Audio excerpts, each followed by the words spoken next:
Hello' everyone, education for you YouTube চেনেলটোলৈ সকলোকে স্বাগতম জনাইছোঁ। আজি আমি এই ভিডিঅ'টোত নৱম শ্ৰেণীৰ বিজ্ঞান বিষয়ৰ লেচন নম্বৰ 8 গতিৰ কেইটামান গুৰুত্বপূৰ্ণ MCQ আলোচনা কৰিম। বস্তু এটাৰ প্ৰাৰম্ভিক বিন্দু আৰু অন্তিম বিন্দুৰ মাজৰ নিম্নতম দূৰত্বক বোলা হয় অপশ্যন এ ত্বৰণ, অপশ্যন বি হৰণ, অপশ্যন চি বেগ, অপশ্যন ডি দ্ৰুতি। ইয়াৰ শুদ্ধ উত্তৰ অপশ্যন বি হৰণ। বস্তু এটাৰ প্ৰাৰম্ভিক বিন্দু আৰু অন্তিম বিন্দুৰ মাজৰ নিম্নতম দূৰত্ব বা শৰ্টকাট দূৰত্বটোক হৰণ বুলি কোৱা হয়। নেক্সট কুৱেশ্যন, দ্ৰুতি আৰু বেগৰ SI একক হৈছে option A metre per second square, option B centimetre per second square, option C metre per second, option D centimetre per second. ইয়াৰ শুদ্ধ উত্তৰ option C metre per second. দ্ৰুতি আৰু বেগৰ SI একক metre per second. Next question, motor গাড়ীৰ অডোমিটাৰে কি জোখে? অপশ্যন এ ত্বৰণ, অপশ্যন বি দ্ৰুতি, অপশ্যন চি অতিক্ৰম কৰা দূৰত্ব, অপশ্যন ডি বেগ। ইয়াৰ শুদ্ধ উত্তৰ অপশ্যন চি অতিক্ৰম কৰা দূৰত্ব। নেক্সট কুৱেশ্যন, যদি এটা বস্তুৱে সুষম দ্ৰুতিৰে গৈ থাকে তেন্তে দূৰত্বসমূহ লেখ এডাল হ'ব। অপশ্যন এ সৰল ৰেখা, অপশ্যন বি বক্ৰৰেখা, অপশ্যন চি বৃত্ত, অপশ্যন ডি ওপৰৰ এটাও নহয়। ইয়াৰ শুদ্ধ উত্তৰ অপশ্যন এ সৰল ৰেখা। গাড়ী এখন সুষম দ্ৰুতিৰে গতি কৰিলে দূৰত্বসমূহৰ লেখ এডাল সৰল ৰেখা হ'ব। কুৱেশ্যন 5, বস্তু এটাৰ প্ৰতি একক সময়ত পৰিৱৰ্তন হোৱা বেগৰ জোখক বোলা হয় অপশ্যন এ দ্ৰুতি, অপশ্যন বি বেগ, অপশ্যন চি ত্বৰণ, অপশ্যন ডি মন্থৰণ। ইয়াৰ শুদ্ধ উত্তৰ অপশ্যন চি ত্বৰণ। বেগৰ পৰিৱৰ্তনৰ হাৰক ত্বৰণ বুলি কোৱা হয়। কুৱেশ্যন 6, এজন গাড়ী চালকে গাড়ীখন পূবে 60 কিলোমিটাৰ, পশ্চিমে 30 কিলোমিটাৰ দূৰত্ব অতিক্ৰম কৰিছে। গাড়ীখনৰ হৰণ হ'ব option A 60 kilometre, option B 30 kilometre, option C 9 kilometre, option D 45 kilometre. তো ইয়াৰ শুদ্ধ উত্তৰ হ'ব অপশ্যন বি 30 কিলোমিটাৰ। গাড়ী চালকে গাড়ীখন পূবে 60 কিলোমিটাৰ যোৱাৰ পিছত আকৌ ৰিটাৰ্ণতেও 30 কিলোমিটাৰ পশ্চিম ফালে আহিব। তো ইয়াৰ হৰণ হ'ব 60ৰ পৰা 30 মাইনাছ কৰি দিলে আমাৰ 30 হ'ব, অৰ্থাৎ হৰণ হ'ব 30 কিলোমিটাৰ। কাৰণ হৰণ মানে হৈছে বস্তু এটাৰ প্ৰাৰম্ভিক বিন্দু আৰু অন্তিম বিন্দুৰ মাজৰ নিম্নতম দূৰত্ব। তো আৰম্ভণিত ইয়াতে আছিল, পিছত আকৌ ইয়াত আছে।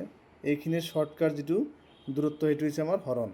60ৰ পৰা 30 মাইনাছ কৰি দিলে আমাৰ 30 ওলাব, 30টো হ'ব আমাৰ হৰণ।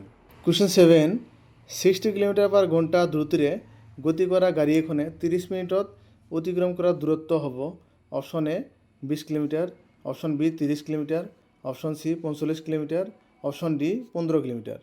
ইয়াৰ শুদ্ধ উত্তৰ অপশ্যন বি 30 কিলোমিটাৰ। ইয়াত দিয়া আছে ভিৰ মান 60 কিলোমিটাৰ পাৰ ঘণ্টা, টি দিয়া আছে 30 মিনিট। এইটো কনভাৰ্ট কৰিলে হাফ আৱাৰ হ'ব। এছৰ মান এতিয়া উলিয়াব লাগে, S is equal to V into T. তো ভিৰ মান দিয়া আছে আমাৰ 60 ইনটু টিৰ মান দিয়া আছে হাফ। এইখিনি কটাকটি কৰিলে 30 ওলাব, অৰ্থাৎ অতিক্ৰম কৰা দূৰত্ব হ'ব 30 কিলোমিটাৰ। কুৱেশ্যন 8, ত্বৰণৰ SI একক option A metre per second square, option B centimetre per second square, option C metre per second, option D centimetre per second. ইয়াৰ শুদ্ধ উত্তৰ option A metre per second square. ত্বৰণৰ SI একক হৈছে metre per second square. ইয়াক এ আখৰ small এৰে বুজোৱা হয়। নেক্সট কুৱেশ্যন, যদি দূৰত্বসমূহৰ লেখ এখন সৰল ৰেখা হয় তেন্তে দ্ৰুতি হ'ব অপশ্যন এ বিষম, অপশ্যন বি সুষম, অপশ্যন চি এ আৰু বি দুয়োটা, অপশ্যন ডি ওপৰৰ এটাও নহয়। ইয়াৰ শুদ্ধ উত্তৰ অপশ্যন বি সুষম। দূৰত্বসমূহৰ লেখ এখন সৰল ৰেখা হ'লে দ্ৰুতি হ'ব সুষম, আৰু যদি বক্ৰৰেখা হয় তেতিয়া দ্ৰুতি হ'ব বিষম। কুৱেশ্যন 10, বেগ হ'ল অপশ্যন এ স্কেলাৰ ৰাশি, অপশ্যন বি ভেক্টৰো নহয় স্কেলাৰো নহয়, অপশ্যন চি ভেক্টৰ ৰাশি, অপশ্যন ডি ওপৰৰ আটাইকেইটা। ইয়াৰ শুদ্ধ উত্তৰ অপশ্যন চি ভেক্টৰ ৰাশি। বেগ হ'ল ভেক্টৰ ৰাশি। তো ভেক্টৰ ৰাশি কোনবিলাক? যিবিলাকৰ নিৰ্দিষ্ট মান আৰু দিশ দুয়োটাই থাকে সেইবিলাক হৈছে ভেক্টৰ ৰাশি, আৰু যিবিলাক ৰাশিৰ নিৰ্দিষ্ট মান আছে কিন্তু দিশ নাই সেইবিলাক হৈছে স্কেলাৰ ৰাশি। উদাহৰণস্বৰূপে দ্ৰুতি, দূৰত্ব এইবিলাক হৈছে আমাৰ স্কেলাৰ ৰাশি। এবাৰ নিৰ্দিষ্ট মান আছে কিন্তু দিশ নাই। কিন্তু বেগৰ নিৰ্দিষ্ট মান লগতে দিশ দুয়োটাই আছে। হৰণৰো নিৰ্দিষ্ট মান আৰু দিশ দুয়োটাই আছে, সেইকাৰণে এইবিলাক ভেক্টৰ ৰাশি। কুৱেশ্যন 11, গতিশীল বস্তু এটাৰ হৰণ শূন্য হ'ব যেতিয়া গতিশীল বস্তুটোৰ অপশ্যন এ প্ৰাৰম্ভিক বিন্দু ভিন্ন হয়, অপশ্যন বি অন্তিম বিন্দু ভিন্ন হয়, অপশ্যন চি প্ৰাৰম্ভিক বিন্দু আৰু অন্তিম বিন্দু বেলেগ বেলেগ হয়, অপশ্যন ডি প্ৰাৰম্ভিক বিন্দু আৰু অন্তিম বিন্দু একেটা হয়। ইয়াৰ শুদ্ধ উত্তৰ অপশ্যন ডি প্ৰাৰম্ভিক বিন্দু আৰু অন্তিম বিন্দু একেটা হয়। যেতিয়া বস্তু এটাৰ প্ৰাৰম্ভিক বিন্দু আৰু অন্তিম বিন্দু একেটাই হ'ব তেতিয়া হৰণ শূন্য হ'ব। কুৱেশ্যন 12 36 কিলোমিটাৰ পাৰ ঘণ্টা দ্ৰুতিৰ তলৰ কোণটোৰ সমান? Option A 15 metre per second, option B 30 metre per second, option C 10 metre per second, option D 20 metre per second. ইয়াৰ শুদ্ধ উত্তৰ option C 10 metre per second. আমি কিলোমিটাৰ পাৰ ঘণ্টাক মিটাৰ পাৰ ছেকেণ্ডত ৰূপান্তৰ কৰিব লাগে। দিয়া আছে 36 ইনটু কিলোমিটাৰক যেতিয়া আমি মিটাৰত বনাম 1000 এটা পূৰণ কৰিব লাগিব, আৰু ঘণ্টাক যেতিয়া আমি মিনিট বনাম তেতিয়া 60 এটা পূৰণ কৰিব লাগে। সেইটো আৰু ছেকেণ্ডলৈ ৰূপান্তৰ কৰিলে আৰু এটা 60 পূৰণ কৰিব লাগে। 0 0 কেঞ্চেল যাব, 6ৰে 36ক কাটিলে 6 বাৰ, আকৌ 6 6 কেঞ্চেল যাব, খালি 10 এটা থাকিব, ইয়াতে 10 মিটাৰ পাৰ ছেকেণ্ড হ'ব।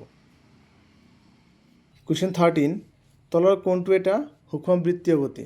অপশ্যন এ ক্ৰিকেট বল এটাৰ গতি, অপশ্যন বি এটা ষ্টেচনৰ পৰা আন এটা ষ্টেচনলৈ গাড়ী এখনৰ গতি, অপশ্যন চি ফুটবল খেলুৱৈ এজনে ফুটবলটোৰ ওপৰত ক্ৰিয়া কৰা বলৰ ফলত লাভ কৰা গতি, অপশ্যন ডি বৃত্তীয় কক্ষপথেদি পৃথিৱীৰ চাৰিওফালে উপগ্ৰহৰ গতি।